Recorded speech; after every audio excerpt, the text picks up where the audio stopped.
Nós vamos falar mais um pouco sobre o desespero do governo com a questão do INSS, né? Eu já expliquei para vocês que a questão do INSS é um golpe terrível para o governo, porque é muito pior do que mensalão e petrolão, as corrupções do primeiro governo Lula, porque naquela época, né, mensalão e petrolão eram corrupção no governo, ou seja, você perdeu dinheiro por quê? Porque você pagou o imposto e daí aquele imposto foi usado para corrupção, né? Ou seja, é uma coisa meio indireta. Esse caso do INSS, não, o pessoal estava roubando velhinho, cara. O governo e entidades ligadas ao PT, um monte de sindicato roubando velhinho aposentado, as pessoas mais frágeis, que têm menos capacidade de ir na internet lá resolver as coisas, né? Então, assim, é uma coisa que é um absurdo, né? E aí, é lógico, o governo está querendo colocar a culpa no Nicolas, não, porque o vídeo do Nicolas é que é o problema, como é que ele conseguiu e não sei o que lá. E, de novo, o Nicolas, é lógico, tem um crédito por ter feito, ele é muito bom, é um excelente comunicador, é verdade, coisa e tal, mas o principal problema nesse caso são os argumentos, é o que eu falo para você, realmente os argumentos são matadores, os argumentos que o Nicolas usou. O problema do governo é que o governo não tem argumentos. E aí, cara, chega um ponto que aqui, ó, a Glaze pediu ajuda para banqueiros para frear o impacto do vídeo do Nico. Eu estou falando para você, o governo do PT adora dizer que é a favor dos pobres, que é contra os banqueiros. Não tem ninguém mais amante de banqueiro no Brasil que o governo do PT, que o Lula, a Dilma, aquele pessoal do PT. Eles amam banqueiro, amam de paixão os banqueiros tudo aqui no Brasil. E o Planalto já elegeu 2 culpados pela crise do INSS. Eles tentaram dizer que é o Bolsonaro, é lógico, né? Continuam dizendo que não, que a culpa é do Bolsonaro e coisa e tal, mas isso aí eles já viram que não vai colar, que não tem como colar, né? Então, eu vou falar para vocês os 2 culpados que o PT está fazendo, está querendo colocar a culpa agora aqui para essa crise do INSS. É lógico que não é Painho, né? Pô, Painho não pode ser, né? Mas, amigo, não tem jeito. Isso aqui está no colo do Painho. Essa notícia foi sugerida por professor libertário do Gomes Freire, eletricista que cortou a luz do Peter e várias outras pessoas. Obrigado aí ao pessoal que sugeriu notícias lá no nosso site, no visãolibertaria.com. E obrigado a você que está assistindo o nosso vídeo. Se você gosta do nosso conteúdo, por favor, deixe o seu like e se inscreva aqui no canal, né? Pois bem, a Veja está aqui admitindo que a estrela da oposição dita o ritmo da resposta do governo a crises. E é verdade, é o que eu estou falando para vocês. O Bolsonaro está governando mais o Brasil do que o Lula. O Nicolas Ferreira está governando mais o Brasil do que o Lula. Porque o Lula quer impor a agenda dele. A agenda do Lula é isenção de imposto de renda de 5 mil, é a tal da SUSP, a PEC da SUSP. Quando foi a última vez que você ouviu alguém falando sobre isso? Ah, o governo Lula quer também PL das fake news e coisa e tal, e ninguém fala sobre isso. Por quê? Porque quem está impondo a agenda é o Bolsonaro, com a questão da anistia, volta e meia tem assunto sobre Bolsonaro e coisa e tal, e o Nicolas Ferreira com a crise do INSS, aí com o negócio do INSS. Na verdade é essa.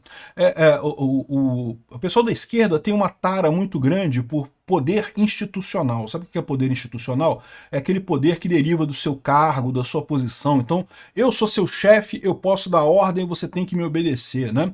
O pessoal da esquerda costuma valorizar muito isso, mas a verdade é que o poder institucional, na prática, ele não é tão grande assim não, tá? O chefe que manda uma ordem absurda para o subordinado, muitas vezes o subordinado fala, quer saber, o negócio, assim, até fala, ele não vai falar na frente do chefe que não vai obedecer. Ele fala, não, pois não, chefe, imediatamente vou fazer isso. Aí senta lá na mesa dele, vai jogar paciência, vai fazer outra coisa, não faz aquilo, né? Poder institucional não é um poder tão grande quanto pode parecer. O poder de convencimento é muito melhor. Se o chefe explicasse para o cara como a coisa é importante, para que a coisa é importante, teria um motivo muito melhor. Mas isso, em tese, requer esforço, você tem que explicar a coisa, né? E a esquerda tem essa tara que o poder institucional equivale, né? Se eu tenho cargo, se eu tenho o tag ali, eu que mando e não tem mais, acabou e pronto, acabou, né? E não é bem assim que funcionam as coisas. O STF tem o mesmo problema, o STF de esquerda, o pessoal fica achando que não, por eles mandarem, não interessa se eles estão deturpando a Constituição e coisa e tal, eles estão mandando e estão pronto, acabou, não tem que questionar nada, né? Só que na prática não funciona assim, na prática as coisas funcionam mais lentamente se você não convence, se você não usa o poder de convencimento, né? Poder é um negócio meio complicado. Eu fiz um vídeo lá no Cápsula Clássica explicando os vários tipos de poder, como é que isso interage, coisa e tal. O pessoal da esquerda, o Lula está se ressentindo porque não tem poder. ele não consegue impor a agenda que ele quer impor ao Brasil. Ele está ultimamente pensando em sublocar o governo para o Alcolumbre, né? A gente vai falar sobre isso num outro vídeo, tá? Entregar todo o governo para o Alcolumbre, porque o Lula não consegue governar mais, né? E uma solução como fez o Alberto Fernandes com o Massa, né, lá na Argentina, com o Sérgio Massa. O Alberto Fernandes, em determinado momento na Argentina, viu que não conseguia mais governar, entregou o governo inteiro para o Carlos Massa. Na teoria, ele continuava presidente, mas a partir daí, todas as decisões eram tomadas pelo Carlos Massa, Sérgio Massa, lá da Argentina, né? E que foi inclusive o candidato, né? O Alberto Fernandes poderia ter tentado a reeleição, nem tentou a reeleição, não queria mais esse negócio. O Carlos Massa tentou e perdeu para o Milei lá na Argentina, né? Então, o que está acontecendo é isso. O governo Lula está terceirizando para o Alcolumbre, mas eu vou falar sobre isso em outro vídeo. O fato é, quem está mandando no país é o Nicolas e é o Bolsonaro, eles que estão fazendo toda a coisa. Aqui, ó, falta na esquerda alguém que possa duelar com o Nicolas.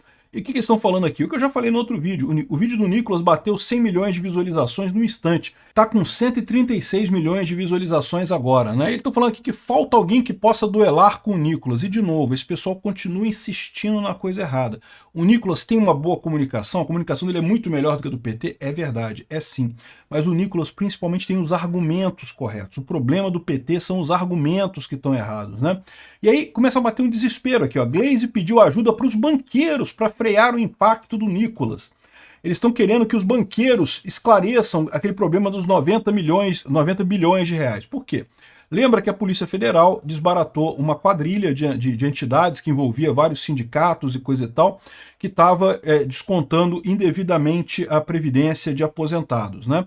Então esse foi o primeiro passo. Aí o pessoal levantou que também o empréstimo consignado também tem problemas, né? Que tem muita gente reclamando que não pediu empréstimo consignado e apareceu desconto lá na aposentadoria dele, ou que até pediu o empréstimo, quando acabou o empréstimo foi renovado, fizeram outro empréstimo, fizeram outra coisa, sem o consentimento da pessoa, né?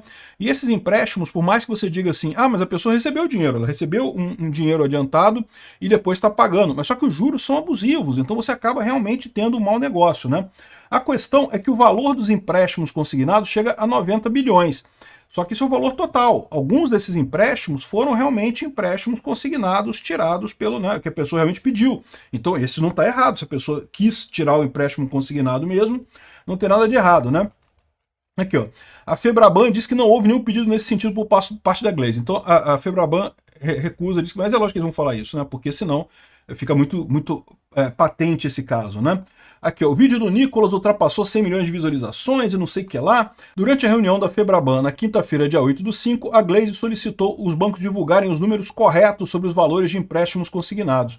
No vídeo, o Nicolas dá a entender que foram desviados 90 bilhões de consignados dentro da farra dos descontos, né? Só que, porque, segundo o Metrópole, já há uma suspeita disso daqui. No entanto, as investigações estão centradas na cobrança de mensalidades, que ainda não apontaram o volume do dinheiro envolvido em consignados.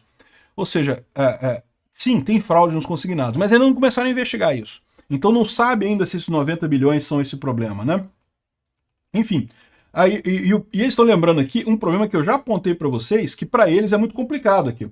O caso dos empréstimos consignados é especialmente sensível para o governo, porque crédito fácil e barato é uma bandeira da gestão petista.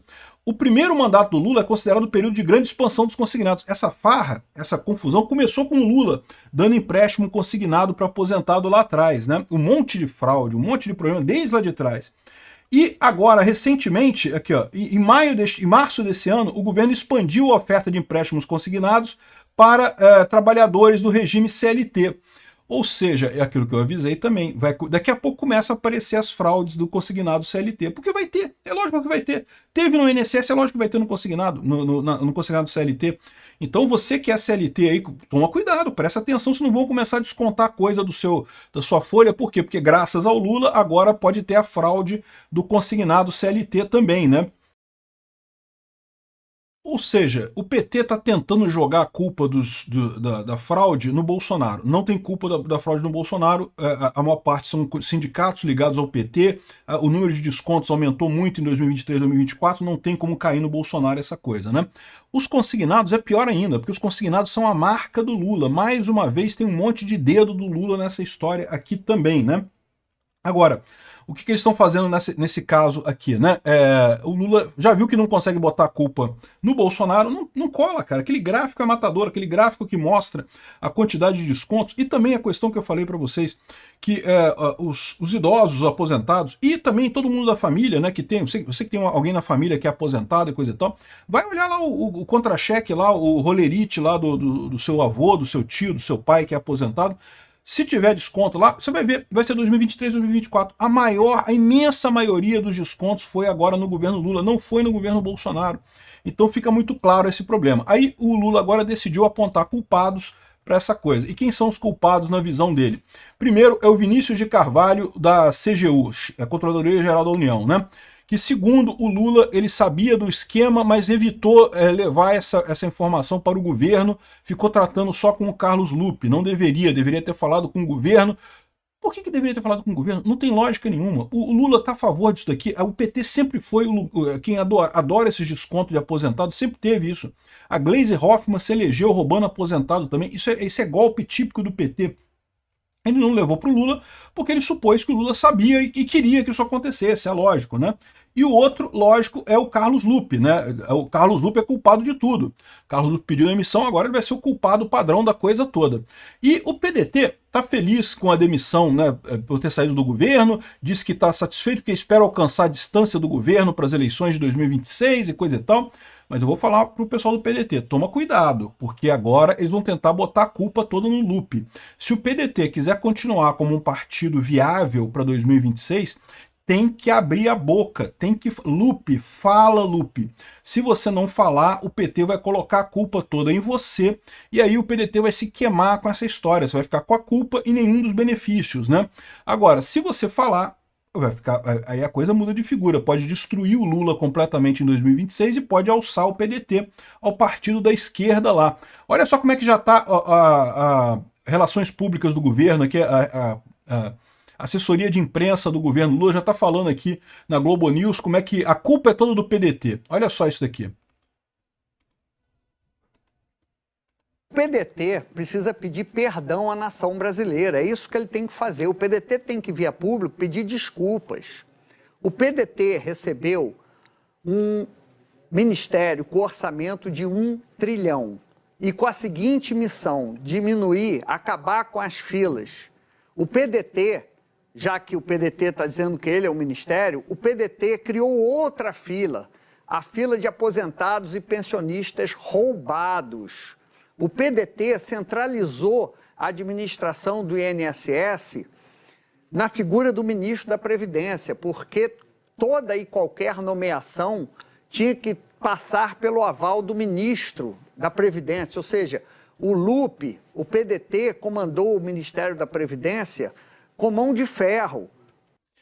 Entendeu? Nem vou tocar o resto do vídeo aqui. O resto do vídeo segue nesse coisa. A culpa é do PDT, porque o PDT fez isso, o PDT... Meu amigo, a culpa é do Lula. Foi o irmão do Lula que foi pedir para o PDT para afrouxar lá os controles no desconto de INSS. A culpa é do Lula. Mas eles vão tentar jogar para o PDT. Eles já viram que não conseguem jogar para o Bolsonaro. Então, ainda continuam repetindo que a culpa é do Bolsonaro e coisa e tal, mas já viram que não vai colar isso. Estão tentando jogar agora a culpa para o PDT. Eu, se fosse o pessoal do PDT, Lupe, abre o bico, Lupe, fala o que você sabe para resolver esse problema.